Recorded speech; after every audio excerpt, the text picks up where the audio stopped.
ფონდის ერთ-ერთი პროექტია პური ჩვენი არსობისა, რომელიც მიზნად ისახავს სოციალურად დაუცველი მოსახლეობის დახმარებას. ჩვენ ამ ფონდში ვაერთიანებთ ყველა მსურველს, ინდივიდსა თუ ორგანიზაციას. ძალიან გვინდა რომ ვიყოთ ბევრი.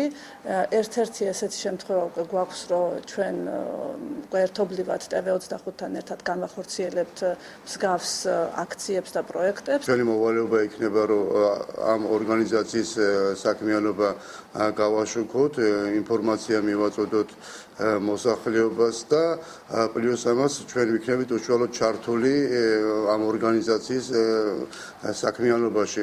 იგულისხმება ის, რომ მოვიზიდოთ დამატებით იქნება ეს ორგანიზაციები, ფირმები, ან კერძო ბიზნესის წარმომადგენლები, რათა დავარწმუნოთ, რომ ამ საქმეში ღირს თანხის ჩადება.